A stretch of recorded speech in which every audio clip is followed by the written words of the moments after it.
Announcement था कि माननीय मुख्यमंत्री जी के द्वारा उस नदी का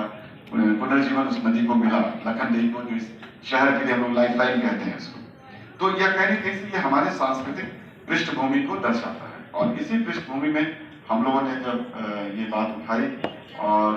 डीएम सर ने मार्गदर्शन हम लोग का किया कि हाँ, एक सांस्कृतिक विमर्श हम लोग को स्टार्ट करना चाहिए, परंपरा की शुरुआत करनी चाहिए, शहर में बहस मुबाहिसे हों, संस्कृति के विषय पे हों, साहित्य, कला, रंगकर्म, पर्यावरण, ये सब कुछ, शिक्षा, ये सब में, क्योंकि ये सारा कुछ, संस्कृति तो बड़ा ही वृहद सब्जेक्ट है, बहुत वृहद टॉपिक है, जिसमें जीवन का हर, जो हम जीवन को बेहतर बनाने के लिए कोई भी उद्यम करते हैं, वो सब कुछ संस्कृति का हिस्सा है। तो इसलिए आज का जो विमर्श है उसकी पृष्ठभूमि यही है। और हम लोग आज यह देखेंगे कि बिहार की, हम लोग स्पेशली क्योंकि बिहार दिवस भी है, तो बिहार में बिहार की सांस्कृतिक पृष्ठभूमि क्या रही है, इसमें हम बहुत सारे लोग जानते हैं, पर उसको हम लोग रिकलेक्ट करने का ये एक अपॉर्चुनिटी है, जिसमें पूरे बिहार की सांस्कृतिक पृष्ठभूमि को फिर से नए ढंग से हम लोग समझने की कोशिश करेंगे। बिहार में संस्कृति की क्या परंपरा रही है, चाहे वो मगध के पीरियड से या उससे भी पहले कह लीजिए न्यूलिथिक एज से, या चिरांद हम लोग के यहाँ बगल में है सारण में, वहां से जो चीजें मिलती हैं, तो उससे हम लोग के सभ्यता संस्कृति में किस तरह से चीजें कल्चरली हमारे यहाँ रही हैं, उसको हम लोग समझने की कोशिश करेंगे। और उससे आगे आते हुए फिर हम लोग देखेंगे कि हम लोगों ने किस तरह से बिहार के लोगों ने लिखना पढ़ना शुरू किया, और बिहार के मीन्स की पूरे सभ्यता संस्कृति में चीजें, पहले तो वाचन परंपरा में चीजें थी, और आज भी देखिए जो आज भी हमारे लोग में विन्यस्त है, हमारे जनता के बीच विन्यस्त है, वाचिक परंपरा में आज भी बहुत सारी चीजें हैं जो सिर्फ जिसमें हसन इमाम भाई साहब उसमें प्रकाश डालेंगे, जिसमें जो हमारी लोक कथाएं हैं, जो फोकलोर्स हैं हमारे, चाहे वो दीना भद्री हो, राजा सलहेश हो, रेशमा चूहर बल हो, तो इस तरह की तमाम लोक कथाएं, लोक गाथाएं जो हमारे समाज के भीतर विन्यस्त है, वाचिक रूप से भी बहुत चीजें लिखित रूप में नहीं है, आज भी लोग उसको परफॉर्म करते हैं, वो चीजें कैसे आज भी हम लोग के बीच बची हुई हैं, इस चीजों को, इन चीजों को भी हम लोग इस विमर्श में देखेंगे, समझेंगे उसको। उसके अलावा बिहार में रंगमंच की भी, क्योंकि फोकलोर में भी परफॉर्मेंस होता रहा है, उसमें भी जैसे सामा चकेवा हो, ये सारा कुछ जो हम लोग फोकलोर, जो हम लोग कह रहे हैं कि लोक नाट्य की परंपरा जो परफॉर्मेंस में ही रही है, तो उनको भी हम लोग समझें कि थिएटर किस तरह से बिहार में वहां से ग्रो करते हुए आज का थिएटर कहाँ पहुंचा, आज का बिहार का रंगमंच कहाँ पहुंचा,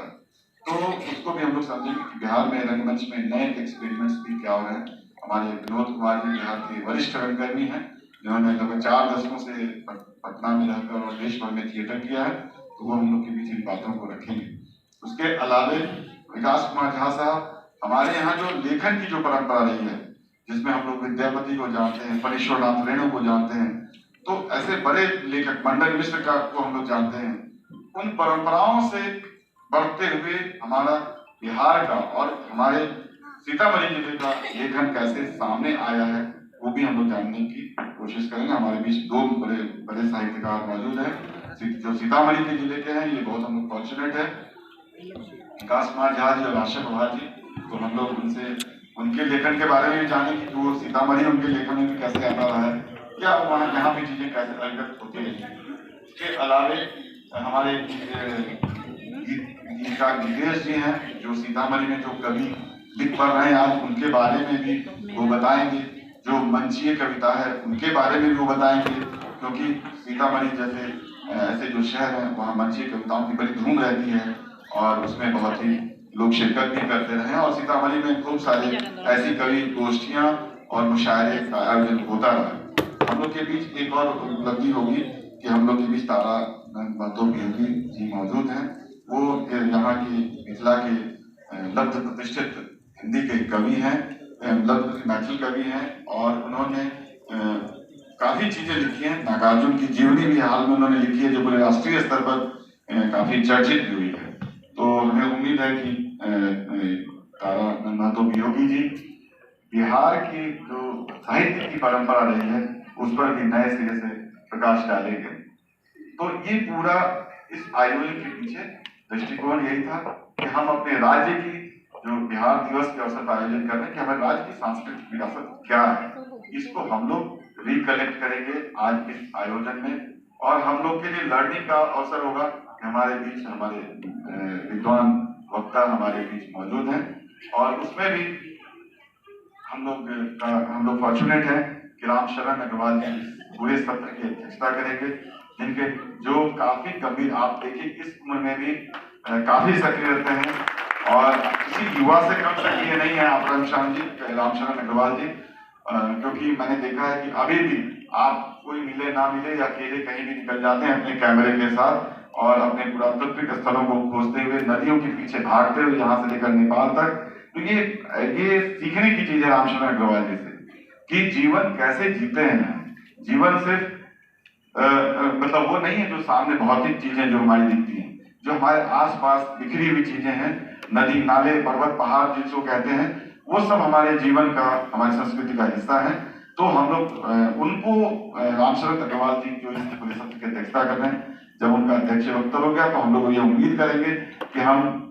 वो जिस तरह से सीतामढ़ी को देखते रहे, यहाँ की नदियों को देखते रहे, नदियों के पीछे उसके इतिहास में जाने की कोशिश करते रहे, उसके पुनर्जीवन के लिए प्रयास करते रहे, तो यह बड़ा ही अद्भुत है। यह रामशरण जी का आप समझिए कि देश के, बिहार के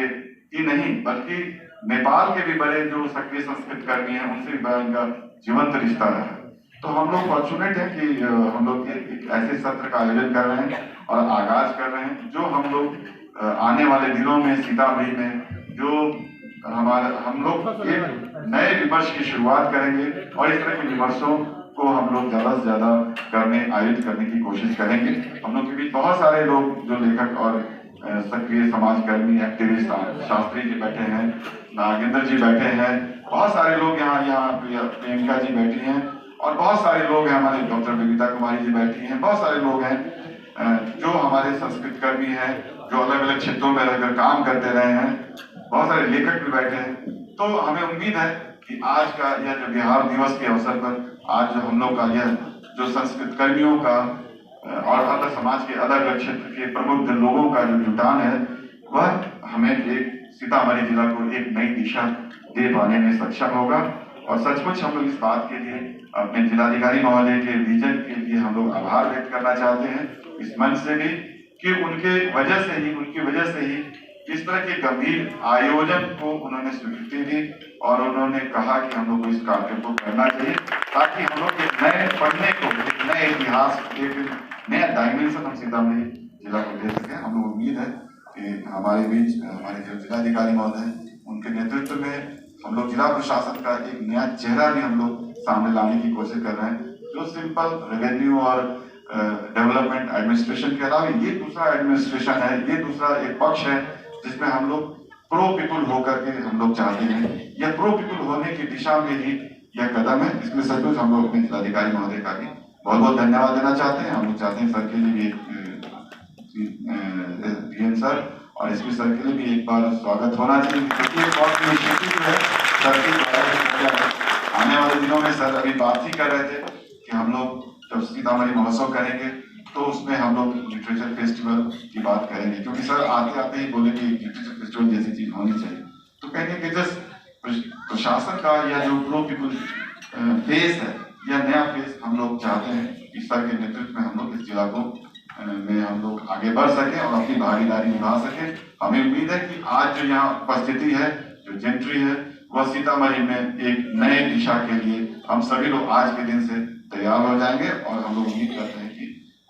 आज की यह जो सभा है, आज की जो बातचीत है, वह एक सफल बातचीत होगी जो सीतामढ़ी में एक नए अध्याय को जोड़ेगी। आप सभी लोग आए, आप सब लोगों का बहुत बहुत धन्यवाद है। तो अब हम लोग बातचीत शुरू करेंगे और हम लोग सबसे पहले अध्यक्ष महोदय जो सभा की अध्यक्षता कर रहे हैं रामशरण जी, उनसे अनुमति लेकर हम लोग एक शुरू करते हैं और हम लोग चाहेंगे कि सबसे पहले हम लोग हमारे बीच के सीतामढ़ी के साहित्यकार विकास कुमार झा साहब से ही शुरू करना चाहते हैं हम लोग अपनी बातचीत। विकास कुमार झा साहब के बारे में बहुत सारी बात हुई है। आप इस बिहार के ही नहीं बल्कि देश के बड़े लेखक हैं और आपका जो उपन्यास था मैक्रोस्कीगंज, वह अपने आप में अद्भुत उपन्यास है, जो उसकी चर्चा विकास करेंगे अपनी बातचीत में। वहां से लेकर के अभी हाल में उन्होंने उषा उत्तम जी की जीवनी भी लिखी है, गोवा की पृष्ठभूमि पे एक नया उपन्यास लिखा है। तो जन जीवन से, लोगों से जुड़ करके कैसे अभिव्यक्त करते रहे। आप यहीं सीतामढ़ी के रहने वाले हैं, शिखंडी बिट्टा के, बोलवी के, और ये हम लोग का सौभाग्य है कि बड़े साहित्यकार हमारे जमीन से हैं। तो हम लोग सबसे पहले बिहार के हिंदी उपन्यास पर, वर्तमान हिंदी उपन्यास राइटिंग पर, और खास तौर पे उनके अपने उपन्यास राइटिंग के पर्सपेक्टिव में हम चाहेंगे कि वो अपनी बातों को रखें और हम लोग का भी थोड़ा ज्ञानार्जन हो पाएगा इससे, कि उपन्यास लेखन में जिन प्रविधियों का, जिन तरीकों का इस्तेमाल करते हैं, तो हमारे बहुत सारे नए लेखक भी हैं, उनको भी एक मार्गदर्शन मिलेगा कि हम लोग उपन्यास राइटिंग में कैसे जाएं, या अभी उपन्यास की दशा क्या है। श्री विकास कुमार झा जी।